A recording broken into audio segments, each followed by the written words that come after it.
他们是相爱50年还亲密到连女儿都看不下去的模范夫妻。可大妈却是整条街有名的高利贷放贷人，已经80岁的她掌握着整条街的高利贷业务，每天都会挨家挨户的收债。了解她的人一般都会乖乖的还钱，当然也有看她只是个老太婆想要赖账的人。面对老赖，她只是轻轻的告诉他。老赖本以为他只是在吓唬自己，可跟随他的眼神看过去，却发现家里早已经被塑料布盖好，俨然一副整理好的杀人现场的样子。接着他熟练地拿出一整套的作案工具，为男人挑出最适合他的刀具。男人想要逃跑，却被早已等在门外的女儿堵了回来。看着母女俩凶神恶煞的样子，男人立马从裤裆里掏出仅剩的钱给他们，希望他们能放自己一马。可大妈依然不肯善罢甘休。아니 뭘 산 거요? 왜요? 但没想到的是，大妈说的竟然只是腌辣白菜，因为在自己家里腌会熏到老伴的眼睛，作为他没能还清债务的惩罚，就在他们家腌了。因为整条街几乎所有的店铺都被他逼要过欠款，所以大家只要一看到他就觉得触眉头，经常会朝他们泼水扔臭鱼烂菜，不过都会被他熟练的用伞挡下，然后警告他们很可能会再问自己借钱，所以不要把事情做绝。然而他在看到欠债人死了的时候，却根本不顾人家还在办丧礼，依然要进去要债。女人本以为是来吊唁父亲的，礼貌的起身迎接，却没想到是来要债的。他激动地嚷道，就算是再怎么急也不能在人家丧礼期间要债。当看到欠债的数字就更无语了，为了区37万韩元就让死人黄泉路上已不得安生。女人无语地把钱给了他，他抽出几万韩元想给丧主留下一些礼金，却被女人一把甩在他的脸上，并诅咒他死后一定会带着那些钱下地狱。他没有说话，只是捡起钱默默地离开。回去的路上，他问女儿天堂和地狱是不是真的存在，因为他害怕一辈子善良的老伴去了天堂，自己如果去地狱的话就再也见不到他了。女儿说她一定会去天堂，那时候的她天天都被酗酒的父亲打，是前去向父亲要债的养母知道后，拿债务换下了他的抚养权，并把她衣食无忧的养到这么大。在她的心目中，养母是最好的人，但也是最苦命的人。丈夫30岁就出了意外，半身不遂，她一照顾就是50年。即便是这样，她从来没感到厌烦，每天回到家都要花几个小时给老公做她最喜欢吃的饭，老公也会尽量开一些玩笑，想要逗老婆开心，即便那些玩笑并不好笑，海叔也会尽量的附和着。两人恩爱的嬉闹声总会让女儿不忍听下去，每当这时候，她都会用平底锅把自己拍晕，好躲避这无法避免的狗粮。为了能下辈子也跟丈夫在一起，她向上帝祈祷能让自己上天堂，却在冥冥中看到阴间使者去了她家。猫咪为了保护丈夫也被阴间使者带走，她急忙赶回家，好在老伴还活着，可猫咪却真的死了。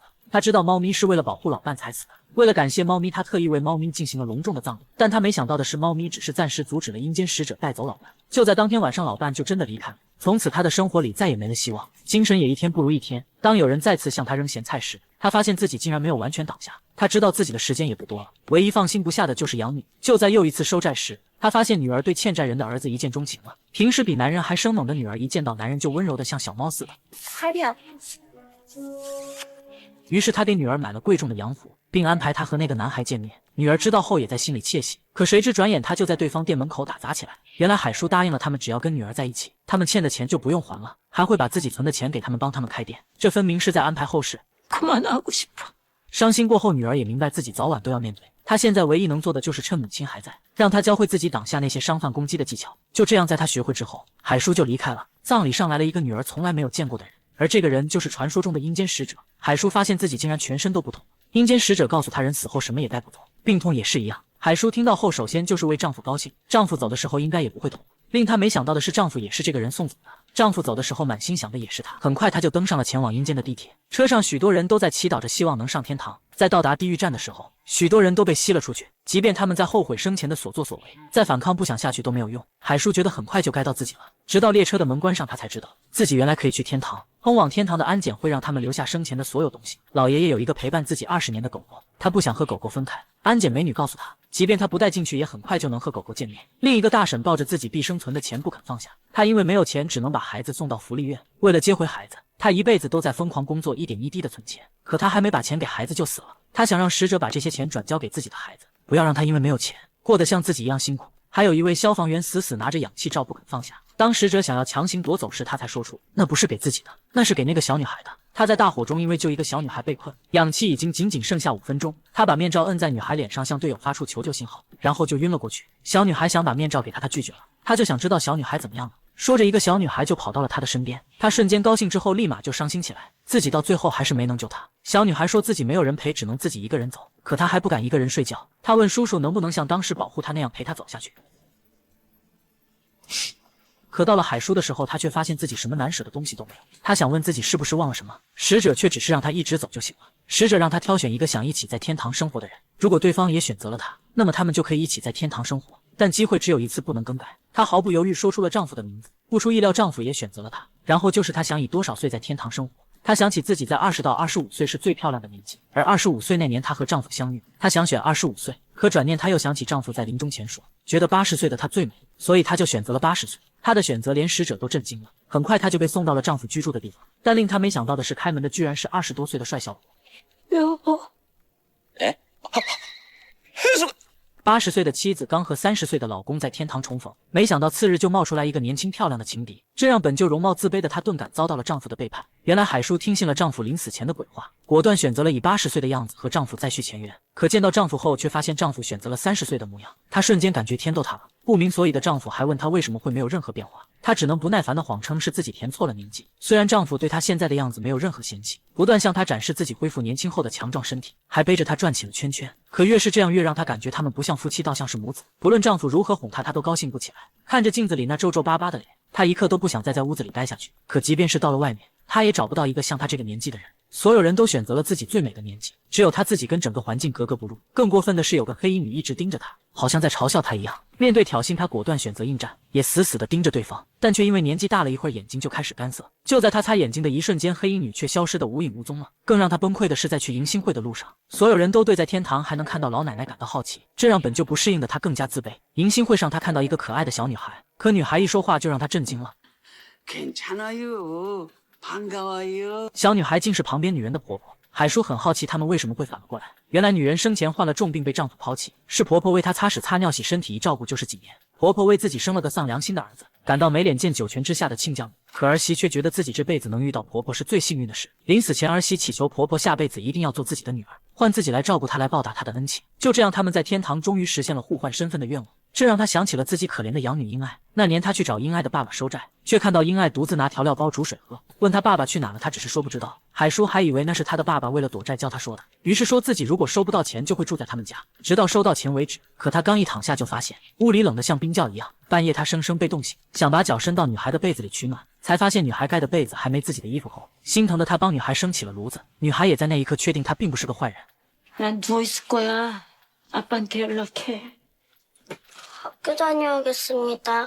可他发现女孩去学校都不带便当，中午饿的时候就喝点自来水。于是他给女孩炖了鸡，并在接下来一直帮女孩准备午餐。几天过后，女孩的爸爸终于回了家，女孩却被爸爸打得满脸都是血。可他只是面无表情地坐在墙角。他问女孩为什么不哭，难道就不痛吗？女孩的回答让他更加破防。 울면 더 때려요. 于是他拿债务换走了女孩的监护权。此时的英爱正因为思念他哭得撕心裂肺。迎新会结束后，他又看到了那个黑衣女人一直看着自己，女人的眼神让他有一种似曾相识的感觉。他不断回想是不是自己放在结下的仇家，可一转眼女人又消失得无影无踪了。看到正和朋友攀谈的丈夫，她想要打招呼，可看到自己那皱皱巴巴的手，又想偷偷的逃离。可丈夫丝毫不在意别人的眼光，热情地拉着她去吃饭。在这里只需要刷手背就能完成支付，在生前积累的所有功德都会像存款一样划入自己的账户。海叔很害怕，他不知道一直放贷的自己会不会没有钱。当听到支付成功的那一刻，他高兴得像个孩子。他心中所想的餐点正是他们第一次约会时点的东西。他们不由自主地回想起第一次约会的场景。老公觉得80岁的老婆依然是那么可爱，自己却拖累了他一辈子。他唯一能做的就是看着窗外的天气给老婆做天气预报。可每次他告诉老婆今天天气很好，不会下雨的时候，都偏偏会下起大雨。他连想给老婆送个伞都做不到。他真的很抱歉，自己不仅不能帮他分担一点，还总是拖他后腿，让他那么辛苦。可在海叔心里，他才是最辛苦的那一个，自己还可以出去透透气，而他却只能待在家里。他们每天最幸福的时光，就是每天海叔回家后一起吃饭的时候。海叔看着老公帅气的脸庞，就会褪去一天的疲惫。老公看着深爱的妻子，也会对生活充满期待。就在老公想要给她一个爱的拥抱时，他却再次看到了那个黑衣女人。那晚他想着那个女人久久不能入睡，他悄悄走进了老公的房间，看着老公垂在床边的手，他想起了生前的样子。每当害怕的时候，她都会牵着老公的手入睡。但她不知道的是，老公根本没有睡着。次日的迎新会上，因为丈夫要去工作提前离开，她只能独自面对。看着全是年轻人的会场，她尴尬不已。就在这时，门口走进来一群老年人，她觉得终于找到了自己的圈子，就跟了上去。但她却发现这群人很奇怪，身后的老头一直闻个不停，她还以为是自己身上有难闻的气味。旁边的胖小伙还一个劲朝她手里递玩具。更奇怪的是，工作人员问他们是谁在小巷子里大便的，那人还没羞没臊的大方承认。就在他好奇在天堂怎么会有这么没素质的人时，女人又问是谁在电线杆旁撒尿的。身旁的小伙不仅大方承认，还展示着撒尿的动作。他问身旁的老太太是不是也是被老公给骗了，她的回答却让他更加摸不着头脑。 전 원래 늙어서 만났어서 주인이 알아보기 쉬우라고. 주인이요? 就在这时，身后的老头又开始闻个不停。他忍不住发脾气，告诉他自己是很注意卫生的。就在他心烦的时候，旁边的小伙再次把球递到他手里，他不耐烦地把球扔了出去，没想到却遭到了所有人的疯抢。他越来越看不懂是怎么回事。就在这时，工作人员让他们到门口集合。看着门外走进来的人，每个人脸上似乎都充满了期待。原来他们都是宠物狗，是在来天堂后暂时化成了人形。他们已经在这里等待自己的主人很久了。一个小伙朝刚才的老头走来，伸出手让他闻自己的味道。老头这才认出眼前的主人，原来他是一只导盲犬。他用尽一生去保护小伙，直到自己老死。这也是小伙第一次看清保护自己一辈子的伙伴。最后只剩下随地大小便的那3只狗，原来他们在生前就是流浪狗，所以即便到了这里也没有陪他们的人。去休息的海叔再次见到了那个黑衣女孩，女孩依旧是直直的盯着他不说话，直到他推倒桌子上的矿泉水瓶。海叔一下就想起来了，原来是自己的黑猫索尼娅。索尼娅生气，他一直都没认出自己，所以才没跟他说话。同时，索尼娅也问出了那个令他扎心的问题。 근데 엄마 왜 그대로야? 他正不知道该如何回答，老公跑了过来，他再也忍不住说出责怪老公的话。 당신 때문에 그랬잖아. 당신이 그때 나보고 지금이 제일 이쁘다고 했잖아. 可老公完全不记得自己说过那些话。他说，即便海叔这样，自己也觉得他最美。可不论他怎么说，都完全安慰不到海叔。于是他带着海叔到了支援中心，希望能把海叔变回年轻的样子。可工作人员却说，选择的时候已经提醒过了，年龄是不能更改的。不论他是威胁还是套近乎，工作人员都坚决不给他改。于是海叔询问，那能不能把老公变老？老公听到后瞬间就慌了。 잠깐만 이거 젊어지게 만드는 게 안 되면 늙어지게 만드는 것도 안 돼야 되는 거 아닙니까? 看到他不愿意，海叔生气的要离开。为了不让老婆失望，他只能含泪同意了把自己变老。可年龄不能变小，又怎么能变大呢？其实海叔并不讨厌他年轻的模样，看他有为自己变老的态度，他就很高兴了。回去的路上，他向海叔道了歉，因为他一直都知道海叔在外面放贷的事情，但他却一直假装不知道，以为他知道老婆是做什么的社工，曾向他说过海叔在市场上被泼水扔菜的事。可不能为老婆做任何事的他，只能假装不知道，甚至连哭的资格都没有。他后来每天都说会下雨，让海叔带伞，就是为了让他能够防身。那时他天天都盼着自己能够早点死，让海叔不要那么辛苦。听到他的话，海叔也终于对年龄的事释然了。但他不知道英爱因为太过思念他，走进了一个能与王者沟通的神婆店。神婆假装被海叔附体跟英爱对话，说自己不忍心把英爱独自留在这里，所以一直不忍升天。感动的英爱立马就要去陪他，英爱让他等着自己，转身就从楼上跳了下去。老公和海叔回到家，老公本来要给海叔一个惊喜，却冒出来一个漂亮的陌生女人。女人见到老公就扑进了他的怀里，还说自己就是为了他才来这里的。本就不自信的海叔顿感丈夫背叛了自己。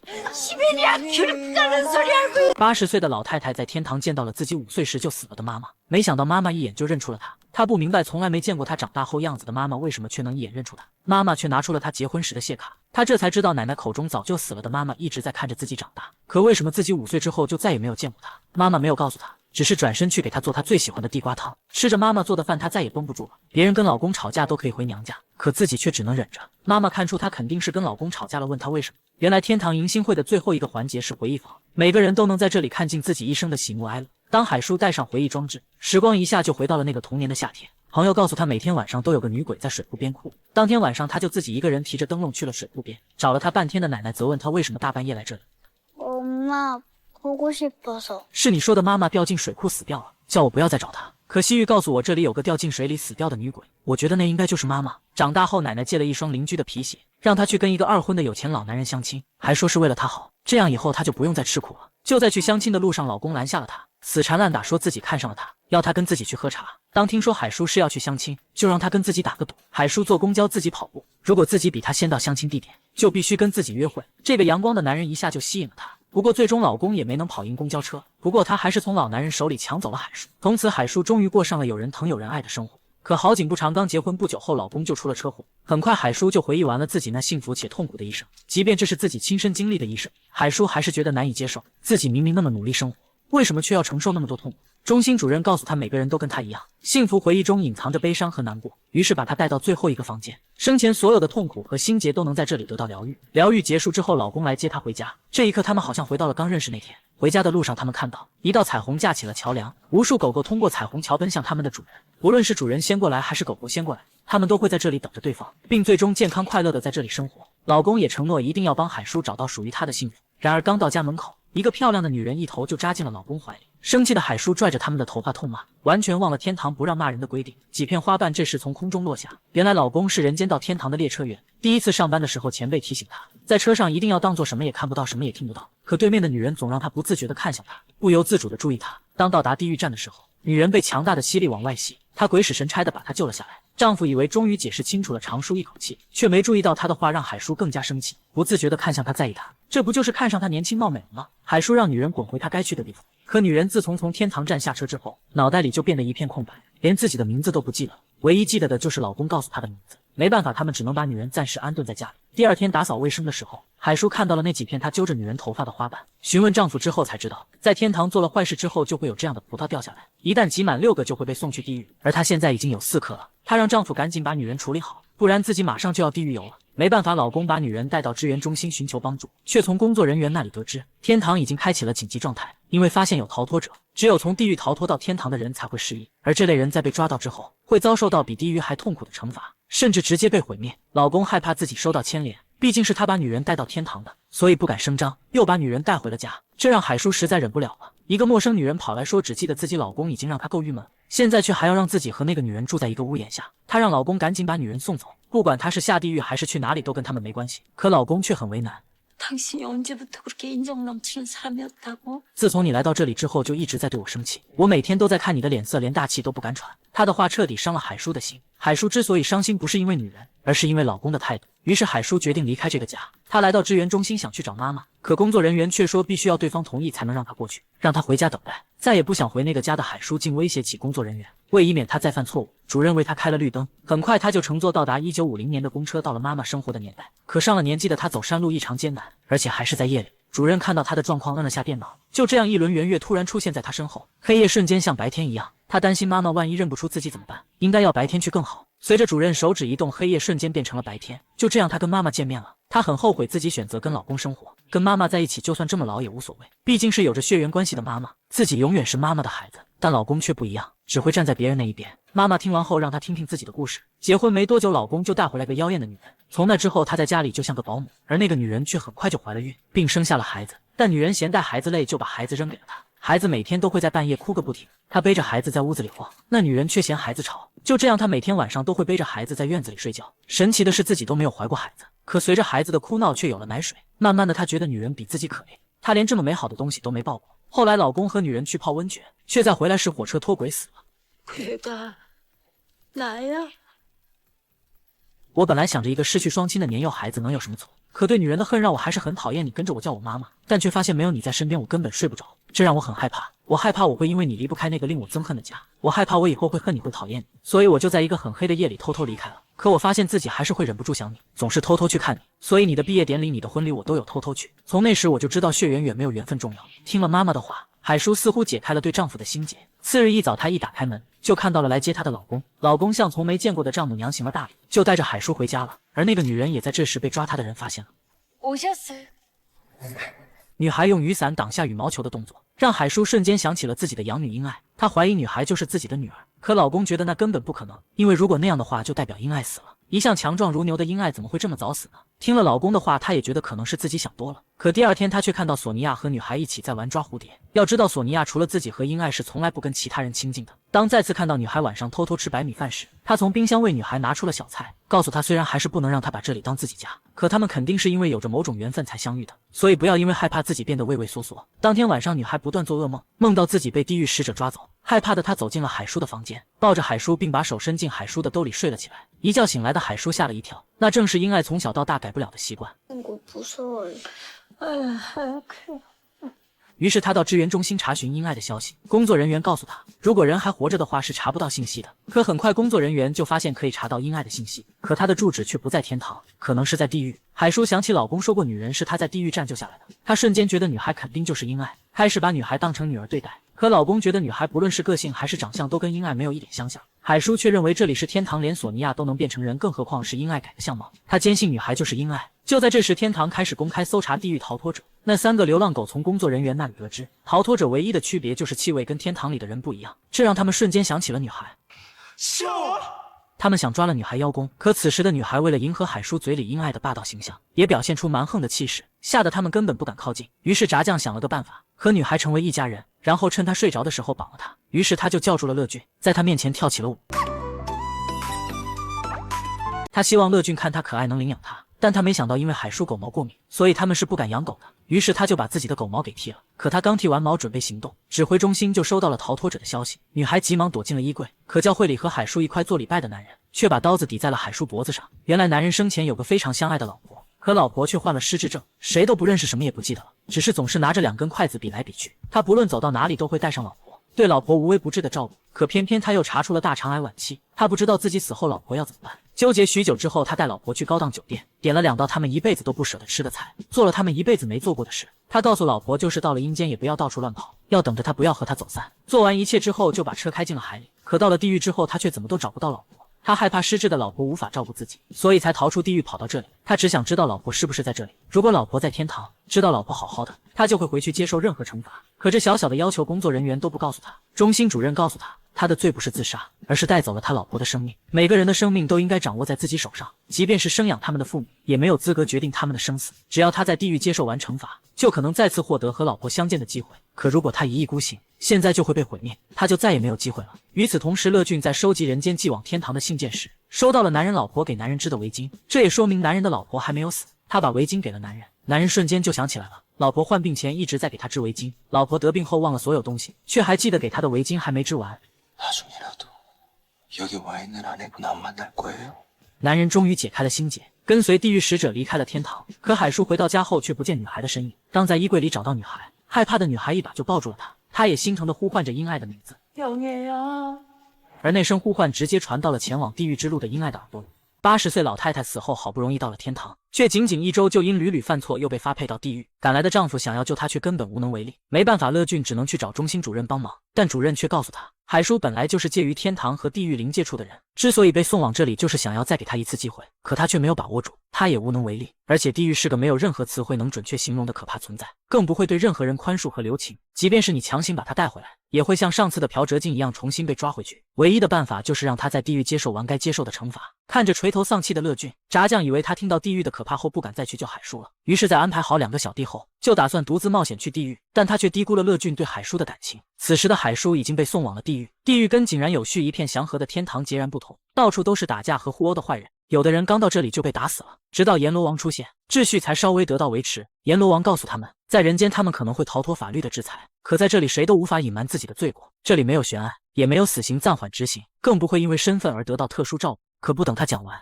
有个不服的人就骂骂咧咧叫嚣起来，说自己生前已经被判过刑坐过牢，为什么还要在这里听他胡扯。随着阎罗王一声令下，男人瞬间就被砍断了双腿，并生生撕烂了嘴巴。看着男人的惨状，没人再敢有丝毫造次。接着他们就会根据生前所犯下得罪，被分往不同的地狱。火汤地狱是让人在滚烫的铁水中饱受油炸痛苦的地狱，盗窃贼和杀人犯通常会被发往那里。拔舌地狱是给诈骗和说谎等用舌头犯罪的人所设，罪孽越深就会被拔越长的舌头。强盗、性侵杀人等重案犯会被发往寒冰地狱，让他们的身体被冰冻2亿年。合众地狱是发生不伦罪的人去的地狱，罪人会被放在2山之间，等待2山合在一起时被压死。叫唤地狱则是给那些酒后犯罪的人准备的，他们要在烧热的钢丝绳上走动，一旦坠落就会掉进几万度的熔岩。焦热地狱是用话语迷惑人的人去的地狱，主要是骗选票的政治人物或是邪教人士，不论哪一个都是让人活不下去又死不了的可怕地方。工作人员只需在每个人额头上轻轻一扫，就能看到他们被分往的地方。一个白发老头被分往了拔舌地狱，因为他用舌头杀了好几10个人；一对老夫妻被分往了火汤地狱；一对情侣被分往了合众地狱。还有一个人出现时，屏幕突然开始不断窜动，原来他是连环杀人犯，直接被来了个地狱全套组合。可到一个胖子时，却显示他是天堂人，原来他是在地狱站时看到别人下车就也跟着下了，于是工作人员给他开了一扇通往天堂的门。男人小心翼翼打开门，真的看到了天堂。一些人看到这一幕，前呼后拥，纷纷想逃往天堂。可当他们跑出去后，等待他们的却是火汤地狱。就在快要轮到海叔时，他看到了英爱的身影，他急忙去喊英爱，但却因为太过害怕和紧张，能发出来的声音特别小，英爱根本听不见。就在这时轮到了他，可他显示的却是未分类，未分类的人全部被带进了一个特定的房间。海叔没想到英爱也在这里，只是英爱已经被吓坏了，他急忙去安慰英爱。未分类的人有2种情况，一种是还没有死，只是意外来做濒死体验，还有一种就是还不确定是否该下地狱。濒死体验者体验过后就会回人间，暂不确定的则要测量罪恶的重量再决定。在前往称重室的途中，他们经过了监控室，人类所犯下的所有罪都会在这里被记录下来。在人间可能会侥幸逃脱制裁，可在这里都会被一笔一笔清算。例如眼前这个男人，明明是因为嗑药撞死了人还肇事逃逸，却请了做过检察官的律师，做了假的精神耗弱的鉴定，因此被判了缓刑，逃脱了法律制裁。可他在被保释后却毫无反省之心，再次就错重犯。地狱使者一个动作就把他带到了地狱。此时的乐俊为了找海叔也到了地狱门口。当他听到地狱逃脱者的事后，不是害怕，而是更加坚定了自己的信念。 부부는 함께해야 하는 거야. 그게 지옥이라고 해도. 但因为他是天堂的人，地狱根本不肯接受他。在他的一再坚持下，地狱使者同意让他寻找，但不会给他提供任何帮助。随后就把他放进了火汤地狱。看着这里的残酷景象，乐俊更加担心海叔。而此时的海叔就在他的上面，阎罗王正在让他参观这里的酷刑。而那对老夫妻一再声称自己是冤枉的，于是地狱使者就拿出了证据，他们生前曾领养过一个女儿，可却把女孩虐待到全身108处骨折。老夫妻瞬间无话可说。随后地狱使者让手下把他们弄到和女孩死时一样的状态，然后再扔进熔炉里。还有那对年轻夫妻，他们只是生活实在太苦了，实在过不下去了，所以才选择了自杀。可他们根本没杀过人，他们不知道为什么会被弄到这里。于是地狱使者拿出了他们女儿生前说的话： 엄마, 아빠, 나 살고 싶어요. 即便是父母也不能夺走子女的生命，所以他们才会在这里。最后就是随着时代的发展才出现的新地狱，这里的所有人都觉得自己是无辜的。可当地狱使者说出受害人的名字，他们瞬间傻眼了。他们就是现在出现的键盘侠，他们在网络上肆意网暴他人，致使女孩不堪网暴自杀，所以他们被做成了键盘，他们的头成了一个个按键被肆意按压。就在这时，乐俊的声音响彻了整个地府。 在知道他是来找妻子之后，阎罗王答应可以给他一次机会，只要他把所有的地狱都经历一遍，就把他的妻子还给他。阎罗王以为乐俊肯定会放弃，但他没想到乐俊转身就跳进了熔岩之中。他明明是把自己压得喘不过气，甚至想要自杀的高利贷主，可到天堂后，男人却对他千恩万谢。海叔也怎么都没想到，自己之所以能上天堂，竟然是在放高利贷时留下的诸多福报。原来乐俊为救海叔跳下火汤地狱后，竟意外回到了天堂，而海叔在称重自己的罪恶时，恰好达到下地狱的50公斤。可当他看到伤心的英爱，忍不住流下了心疼的眼泪。然而就是那滴善良的泪水，让他的罪恶变成了49.99公斤，英爱的罪恶重量却是出奇的0，所以他们也被送回到了天堂。这下他知道了小旭和英爱不是同一个人。看到小旭和工作人员争吵，想要替自己去地狱受惩罚，海叔也非常感动。他没有再赶小旭走，只是让他慢慢的寻找记忆。可丈夫却因为私自跑去地狱找他，被天堂支援中心停了职。他自己又早已余额不足，难道在天堂还要饿肚子吗？主任告诉他，有些时候可能是自己忘了自己做过的善事，还有可能做的时候并没有意识到那时在做善事。那些积累就像是休眠账户，是可以找回来的。找回的方法就在银星会时发的平板上。可当他打开平板，上面就像是超市的传单，1穗玉米就要5万韩元，一个发夹就要200万韩元。他们觉得那肯定是主任开的店，简直比自己放高利贷还黑。可这时却有个年轻的帅哥找他，原来男孩是没还完债就死了的那个老头。海叔在他丧礼时去收债，还被他女儿骂了一顿。当海叔被抓去地狱时，他恰好看到， 저분은 지옥에 갈 분이 아니에요. 知道海叔回来后特地来找他的。 이러고 나중에 죽어서 우리 아버지 만나면 안 부끄럽겠어?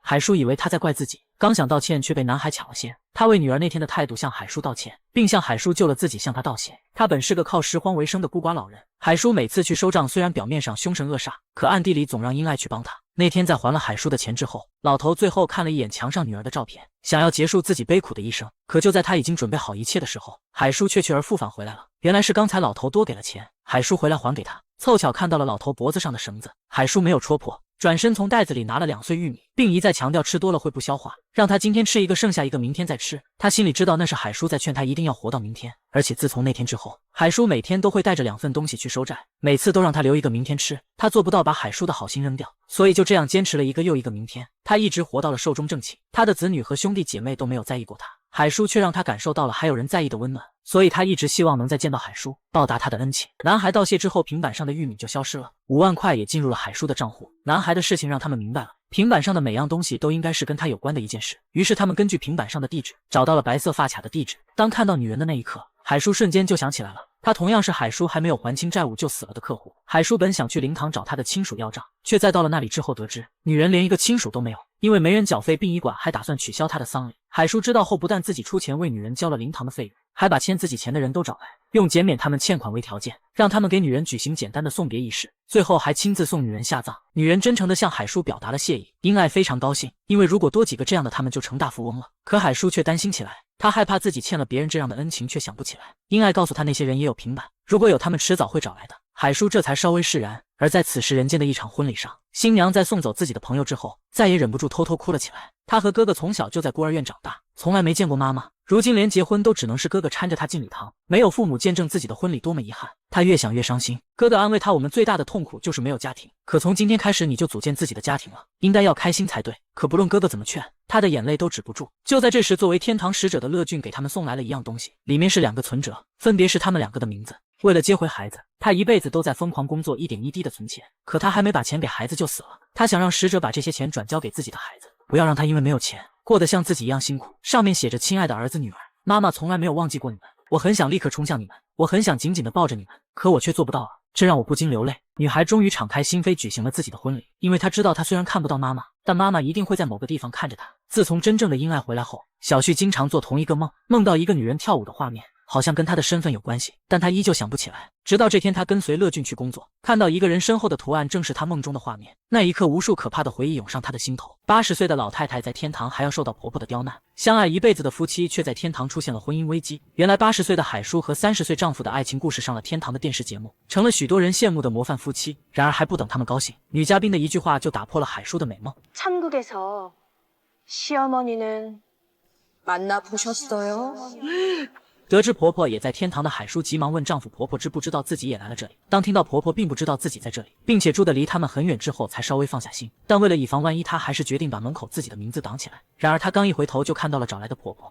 아가, 너냐? 因为婆婆并没有见过她变老后的样子，她还企图蒙混过去， 글쎄요, 전 처음 뵙는 분 같은데요. 但却忘了姜永远是老的辣。婆婆一个小心机就让她说了实话，她急忙谎称是因为婆婆变得太年轻了，自己一时没有认出来。可不懂事的丈夫却直接说她这样突然跑来会让海叔不高兴，弄得海叔尴尬到了极点。婆婆打开房门看了眼床上厚重的被子，海叔立马解释自己正打算换掉，接着又从橱柜里拿出锅看了半天，只是放回去时发出的声音就把海叔吓得够呛。接着又打开了空空的冰箱，海叔只能胆战心惊地说自己正打算好好整理。他以为肯定又要被婆婆骂了，可婆婆什么都没说就走了，可这却让他更加不安。婆婆走后，他就找来了新的门锁，非让乐俊把门锁换了，而且不能告诉婆婆密码。乐俊不明白，难道婆婆和儿媳就真的不能和睦相处吗？再说妈妈也并没有对他做出过分的事情，可不管他怎么说都改变不了海叔的心意，他只能乖乖的去换门锁。可第二天，海叔一进家门就看到了婆婆的鞋子，他进到房间发现婆婆正在给他们换被子。 제가 할 일인데 알면 됐다.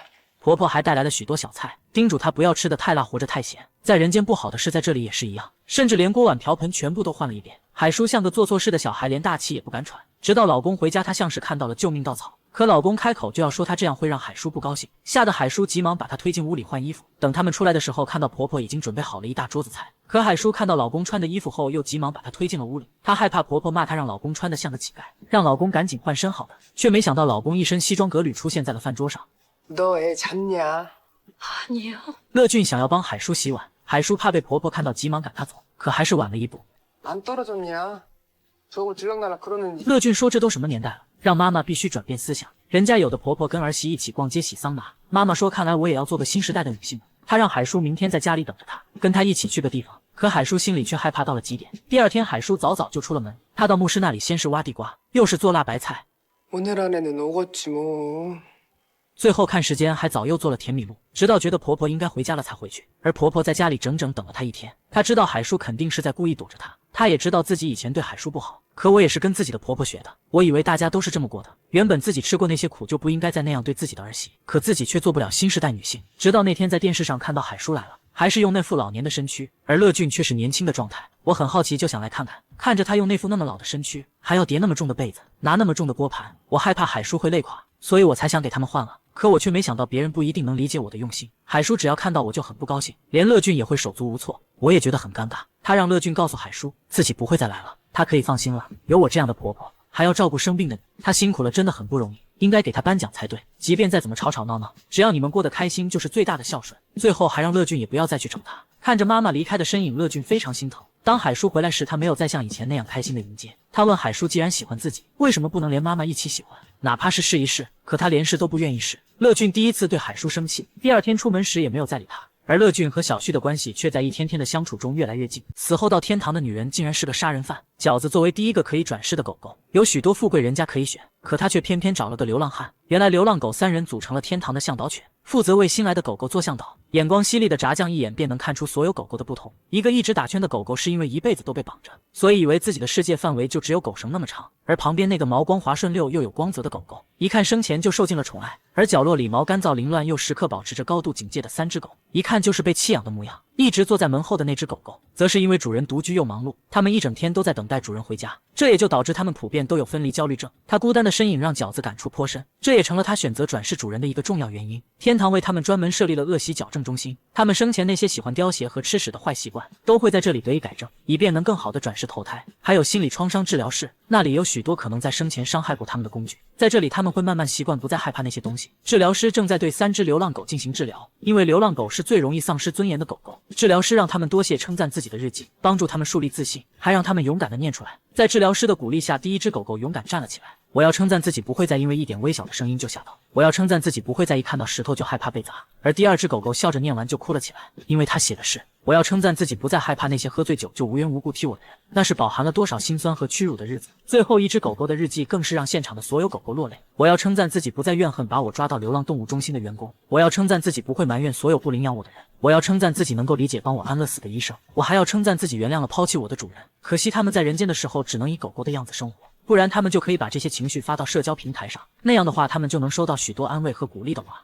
他的话让炸酱似乎看到了自己。当他们参观到分离焦虑症治疗中心时，明奇一看到门就跑过去蹲在了门后。我要在这里等妈妈，妈妈去上班的时候，怕我无聊都会把电视给我打开，还会放许多玩具给我玩，也会藏一些零食让我自己找来吃。可我总觉得一点都不好玩，电视只有跟妈妈一起看才好看，玩具也只有跟妈妈一起玩才好玩，零食也只有妈妈喂的才好吃，所以我总是一等就是一天。所有狗狗在接受完治疗之后，都会在这里等待自己的主人，在这里和主人度过一段美好的时光。完成所有一切之后，就会走进转世投胎门，但也不是随时都能转世，等到符合资格的时候，身体就会发光。话刚说完，饺子的身体就开始发起了光，但因为前世过得太过悲惨，饺子却不想转世，他只想和自己的2个哥哥永远待在一起。可天堂主任告诉他，天堂并不能长期生活，这里只是他们走向下个阶段的过渡。但是饺子可以选择自己想要转世的地点和品种，虽然上面有富豪家，还有牧羊犬等一大堆选择，可饺子却不知道该怎么选。就在这时，乐俊接到主任的任务，让他带饺子去人间一趟。在那里他见到了明奇的妈妈，他正因为思念明奇流泪，女人还把他错认成了明奇。他也觉得自己非常对不起明奇，明奇每天都在等他，他总想着有空了再陪他玩，可直到明奇离开，他都没有陪明奇玩过几次。乐俊拿出天堂明信片，让女人写下自己想说却还没来得及说的话，也许写下来心里就会平静些。我记得的只有我没能为他做的事，心里充满了愧疚和后悔，希望他在天上能够过得幸福。很快在天堂的明奇就看到了妈妈写给他的信，并给妈妈写了回信。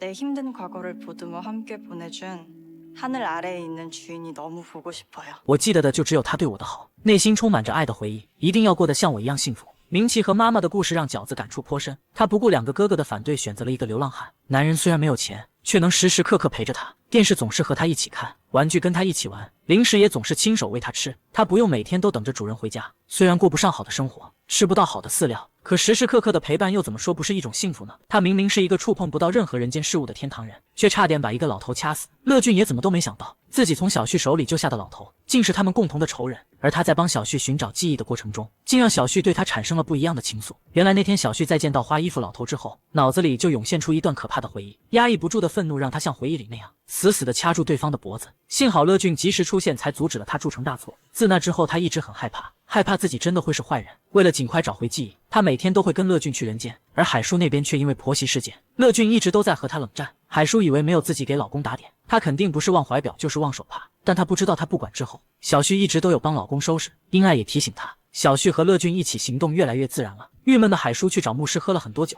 那晚海叔借着酒劲说了很多。跟婆婆在一起住的时候，他每次都把鱼头推给我，你推到我面前让我吃的菜，他都会再给你推回去。所以后来我一坐上餐桌就夹鱼中间的肉吃，然后他就说我难道娘家就是这么教你的吗？他明知道我没有娘家还这样说，所以我很伤心。我觉得只有自己不是这个家的人，我就是从那个时候开始偷偷喝酒的。听了海叔的话，乐俊非常心疼，很后悔自己跟老婆闹脾气，于是第2天一早就起来给海叔熬醒酒汤，两人终于重归于好。海叔也决定去给婆婆道歉，可到了婆婆那里才知道，婆婆已经提交了转世申请。小旭看到一个婴儿的玩具掉在了地上，他想去捡，却怎么也摸不到。看到这一幕的乐俊把手放到了他的肩上，他这才捡起了玩具。他把玩具还给小娃娃，可当小娃娃的手碰到他的那一刻，他瞬间有种伤心到撕心裂肺的感觉。乐俊告诉他，可能是他跟小孩子有着某种缘分，就像我一样，我见到过许多会在地狱站下车的人，可唯独你让我情不自禁去抓了回来。我不知道是什么原因，就像你脑子里那些不知道原因的情感一样，但我觉得这之间肯定存在着某种缘分。就在这时，乐俊看到一个很像花衣服男人的人，他急忙把小旭往身后拉，想要保护小旭。看着这个不断帮助自己的男人，小旭滋生出一种不一样的情感。他凭借记忆编了2个戒指，送给了乐俊一个作为感谢。那晚小旭久久不能入睡，他知道这份感情不对，可自己已经无法控制，于是他找到牧师，想要忏悔自己的罪过。 좋아해선 안 되는 사람을 좋아하게 된 것 같아요. 知道妈妈要转世的乐俊非常伤心，他才刚跟妈妈见面，妈妈就又要离开了。他不断安慰自己，妈妈只是转世又不是死了。可一想到妈妈转世之后就再也不记得自己了，他还是没办法不伤心。第2天，他和海叔一起去送妈妈，每个人都会根据之前几世的经历，有着不同的下一世的选择，但只能选择资料上的几种。可有个男人却让工作人员很无奈，他没有选择资料上任何一个选项，而是自己写下要做马斯克的儿子，或者川普的女婿，还把下辈子女友的身高、肤色3维都写了下来。工作人员直接拒绝了他的请求。等到妈妈的时候，工作人员又吃了一惊。乐俊这才知道妈妈选了个极为悲惨的人生，他想让妈妈换掉，可妈妈就是不听。他们的吵闹惊动了中心主任，他们想让主任劝妈妈改掉，可天堂主任却觉得那可能是正确的选择，因为人生并不是只有一次，而是这样不断转世的反反复复。这辈子所做的恶会在下辈子偿还，这辈子所积的善会在来世得到回报。这辈子如果活得安逸，那下辈子就会很艰辛。像妈妈这样一辈子吃完几辈子的苦，也许能换来好几世的安逸。听了主任的话，他们才放下心。转世之前，他们都会看到自己前面几世的姻缘，他们这才发现婆婆和海叔已经有着好几世的纠葛。之前海叔曾是婆婆的婆婆，还生生逼死了婆婆。相比来说，这一世婆婆对海叔做的事根本算不了什么。在无尽的不舍中，他们送走了妈妈。回到家的海叔在整理衣服时，发现了老公衣服里跟小旭一样的戒指。乐俊在人间又碰到了差点被小旭掐死的那个老头。可当老头说出自己的名字，乐俊和小旭都瞬间愤怒到了极点。 80岁老太太这一世收养的小女孩，上一世竟然是她的亲生母亲。原来乐俊在人间遇到了江正九，一瞬间不好的记忆就涌了出来，而对方似乎也认出了他是谁，震惊他为何还是年轻的样貌。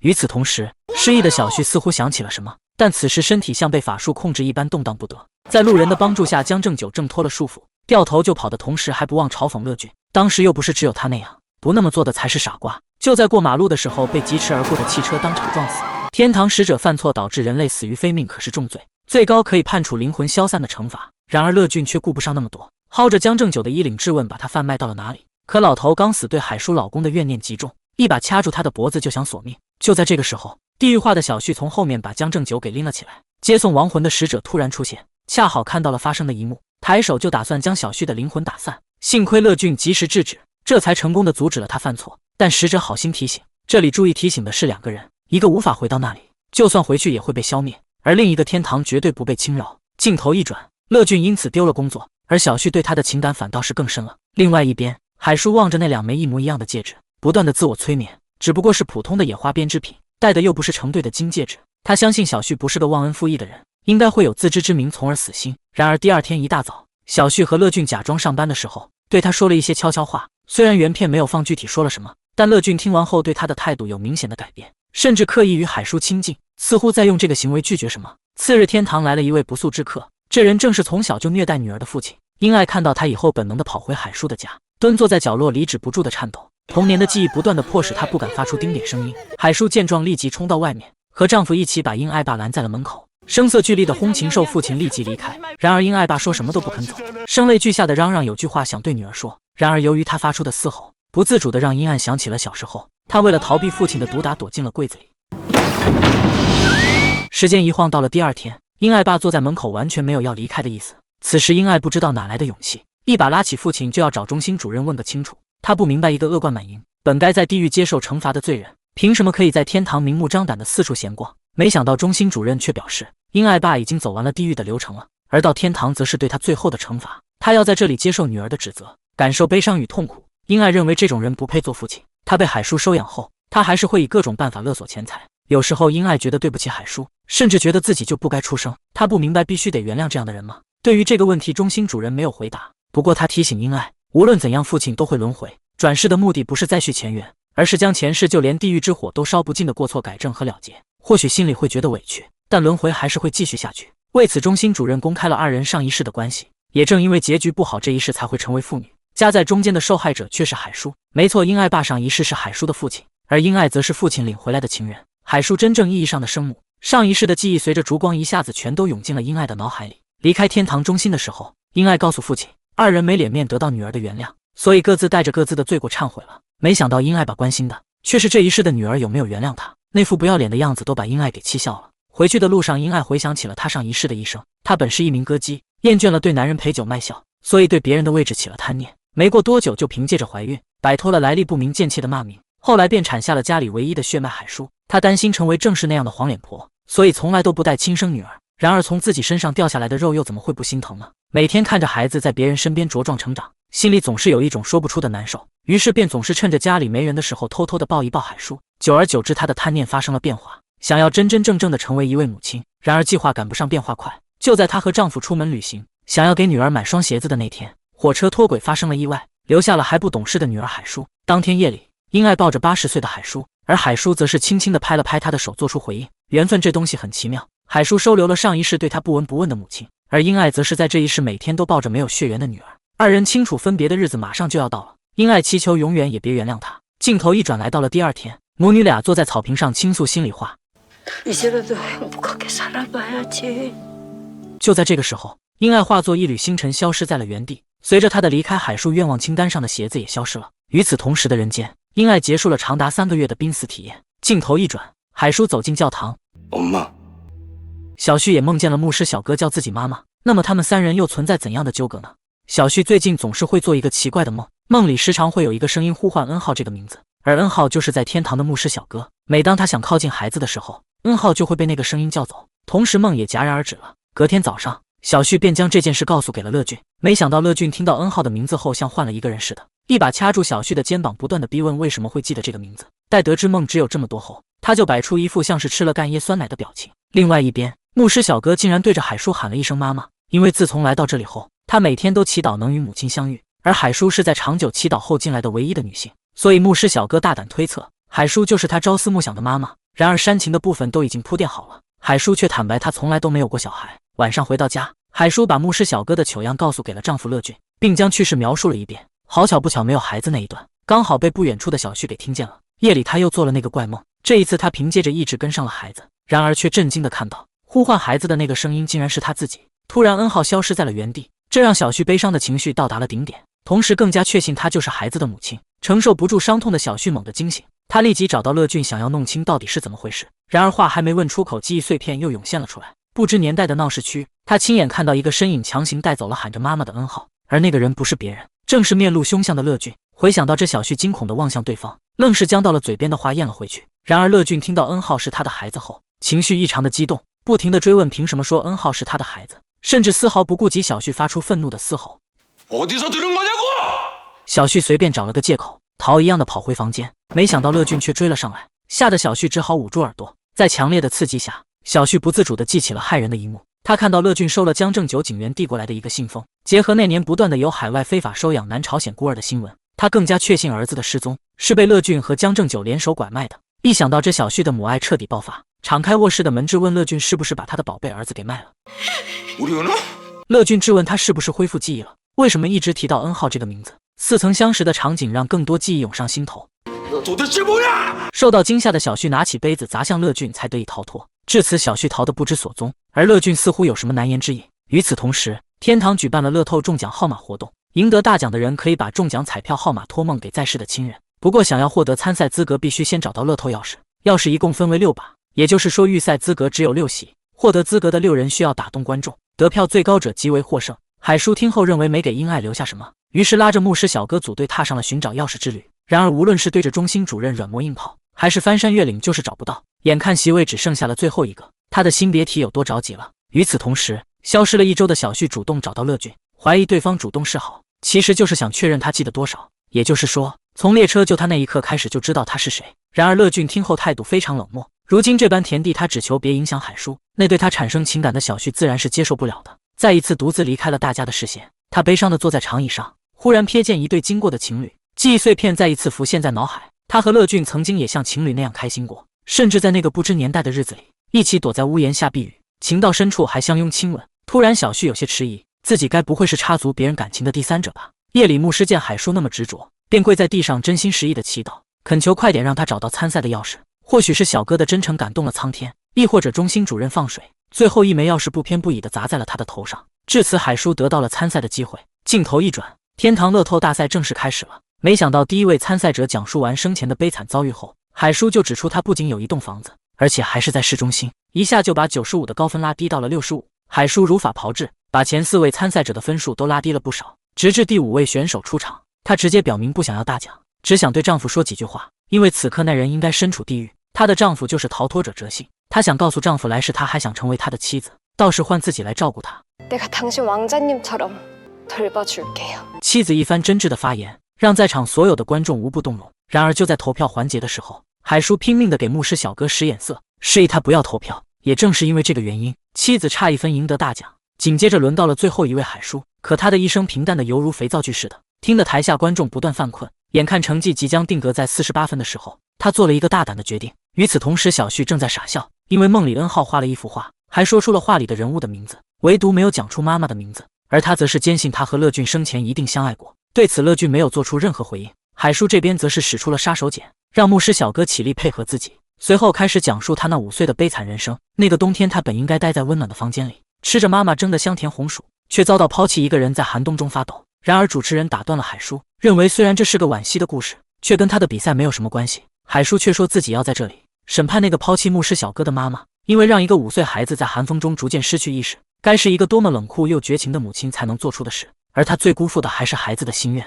海叔把自己讲成是牧师小哥的妈妈。海叔走下舞台，当众向儿子道了歉，并深情地将他拥入怀中。然而牧师小哥却以为海叔是在演戏，也跟着配合了起来。在2人一番天衣无缝的配合下，最终赢下了这场比赛。然而大家不要忘了，在天堂是不允许说谎的，也就是说海叔为了骗份的说辞实际上是真的。与此同时，小旭猛地记起， 엄마, 예수. 우리 은호는 나랑 해숙이 아들이라고. 那么海叔与牧师小哥到底是什么关系？小旭又和乐俊有怎样的纠葛呢？